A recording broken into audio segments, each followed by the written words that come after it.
মেঘলা দিনে একলা ঘরে থাকে না তো মন, কাছে যাব কবে পাবো ওগো তোমার নিমন্ত্রণ। হ্যালো এভরিওয়ান, কেমন আছো? আশা করি তোমরা সবাই ভালো আছো, আমিও ভালো আছি। এখন রাত্রি 3টা বাজে, ঘুম থেকে উঠে ফ্রেশ হয়ে নিয়েছি আর বেরিয়ে যাচ্ছি এখন পুজো দেওয়ার জন্য। তো পুজো দিতে যাচ্ছি আমাদের বাজারের ওপরই, বেশি দূর না। ওই যে বাজার কত দূর তোমরা তো যারা ডেলি ব্লগ দেখো তারা তো অবশ্যই জানবে। তো ওইখানটাই পুজো দিতে যাচ্ছি। আর এটা হচ্ছে অষ্টমী কালী পুজোর ব্রত আমি মা বাবা 3জনই রেখেছিলাম। তো সারাদিন নিরামিষই খেয়েছিলাম, যেহেতু থাকা তো সম্ভব না, কাজের মধ্যে থাকি। এবার না খেয়ে থাকলে শরীর তো আরও খারাপ করবে, তার জন্য নিরামিষ খেয়ে এখন চান টান করে ফ্রেশ হয়ে পুষ্পাঞ্জলি দিতে চলে এসেছি। আর আমাদের পুষ্পাঞ্জলি দেওয়াও কমপ্লিট হয়ে গেছে, তোমাদের একটু প্যান্ডেলটা দেখিয়ে দিলাম। তারপর বাড়ি ফিরে গেছিলাম, আবার এসছি। এখন ভোর হয়ে গেছে, ভোরের দিকে এই যে দেখো ওয়েদারটা মানে আকাশের দিকে তাকালেই বোঝা যাচ্ছে।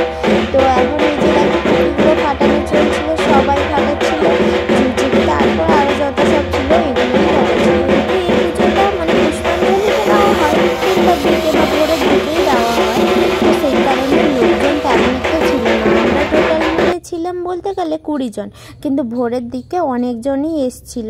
এই যে দেখো এখন ঘট ভাসানো হচ্ছে। এবার কোনো বছর আমি পুষ্পাঞ্জলি দিই, তবে না কোনো বছর ঘট ভাসানোটা দেখিনি। এত ঘুমের মধ্যে থাকি, কোনো মতে এসে চান টান করে পুষ্পাঞ্জলি দিয়ে আবার ঘরে চলে যেতাম, দিয়ে ঘুমিয়ে যেতাম। তো এই বছর এসে দেখছি ঘটগুলো মানে ঘট যে ভাসানো হচ্ছে, এবার ভাসাচ্ছে না, ওটা না বেল গাছের নিচেই রেখে দিল, কী কারণে আমি তো জানি না। তো তারপরে এখন পুষ্পাঞ্জলি দেওয়া কমপ্লিট, সবাই যে যার মতন করে বাড়ি ফিরছে। এই যে 2টা থেকে এসছে, আর আমার বাবা তো সারা দিনই এখানটাই ছিল বলতে গেলে, যেহেতু কমিটিতে ছিল। তো কমিটিতে থাকলে কি ঘুমানো যায় না? না, আমার বাবা ঘুমোয়নি। তো বাড়িতে ফিরে মানে চা খেয়ে নিয়েছিলাম, তারপর বাবা এই যে প্রসাদ নিয়ে এলো, প্রসাদ খেয়ে টেয়ে আবার ফ্রেশ হয়ে এখন বেরিয়ে এসেছি পুরো বালিঘাইতে। আর কোথায় যাচ্ছি বলো তো? আজকে যাচ্ছি কাঁথির নাচিন্দা মন্দিরে। এখান থেকে নিব ফুল, এই যে ফুলের দোকানে চলে এসেছি, গাড়ির জন্য ফুল নিব আর ওই ঠাকুরের জন্য কিছু ফুল নিব।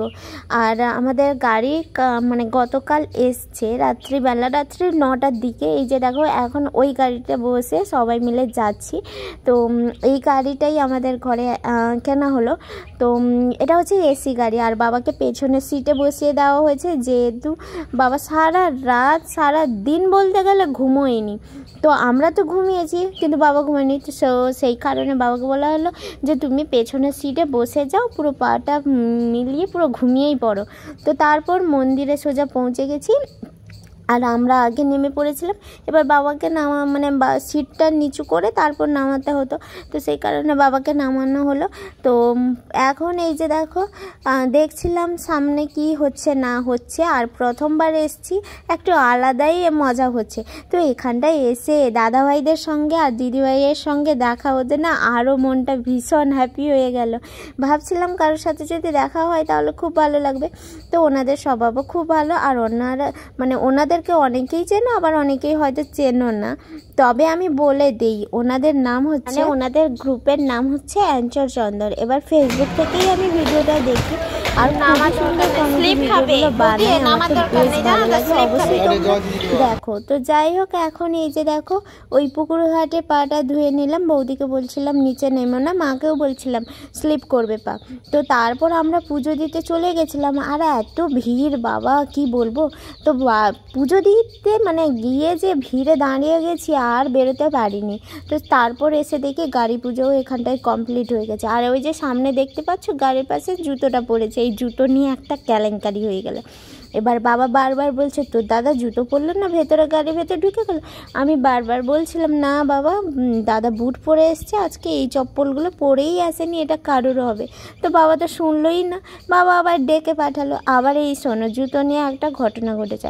আমি যখন গেটের মানে এই মন্দিরে ঢুকছিলাম, তখন একটা বৃদ্ধ মহিলার জুতো দেখতে পাই।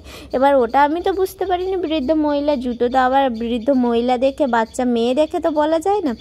এবারে দেখো ওই জুতোটা দেখে আমি ভাবছিলাম কারোর একটা হারিয়ে গেছে। তো তারপর আমরা সবাই জুতো রাখতে চলে গেলাম। ওইখানটায় গিয়ে দেখি একটা বৃদ্ধ মহিলা সত্যি জুতো খুঁজছিল।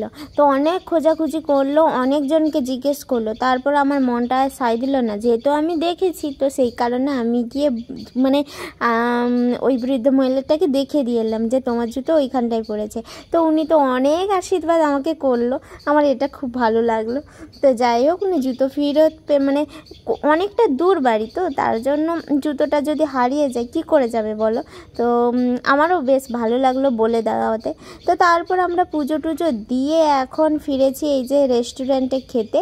কোনো প্ল্যান ছিল না খাবার দাবার এখানটায় করার, যেহেতু বাড়ি ফিরেই খেতাম আর নিরামিষ যেহেতু। কিন্তু এই যে দিদির বাড়িতে যাওয়া হবে, প্ল্যান চেঞ্জ হলো। তো তারপর খাওয়া দাওয়া শেষ করে ওই রেস্টুরেন্টে পুরো বাজে খাওয়া দাওয়া রয়েছে, ভালোই হয়নি। তো খাওয়া দাওয়া শেষ করে এখন ফিরেছি দিদির বাড়িতে। দিদির বাড়িতে এসে এই যে দেখো মানে দড়ি ফেলে বড় একটা পাঙ্গাস মাছ তুলেছে। ভেবেছিলাম নিয়ে আসবো, কিন্তু গাড়িটার আজকে পুজো হয়েছে না, সেই কারণে নিয়ে আসিনি। তো এখন দিদির বাড়িতে আজকে আবার এইখানটায় গাড়ি পুজো করানো হবে। এবার দিদির বাড়িতে রাধা মাধবের মন্দির আছে, সেই কারণে সবাই মিলে এসেছিলাম যে একদিনে এই কাজগুলো শেষ করলে ভালো হয়। যেহেতু গাড়ি এখন এখানে সেখানে যাবে, তো পুজোটা আগে করলে ভালো হয়। তো সে কারণে এই যে দেখো দিদির বাড়ির মন্দিরটা কত সুন্দর। তো যাই হোক, এখানটায় আমি কুটু একটু রিলস বানাচ্ছিলাম, আর আমি রিলস যখন একা বানাচ্ছিলাম না, সে উল্টা উল্টা কথা বলছিল, তার জন্য তাকে টেনেও নিয়ে চলে এসেছিল। তো এখন সন্ধ্যা হয়ে গেছে, অনেক আড্ডা দেওয়া হয়েছে, এবার বাড়ি ফেরার পালা। টাটা।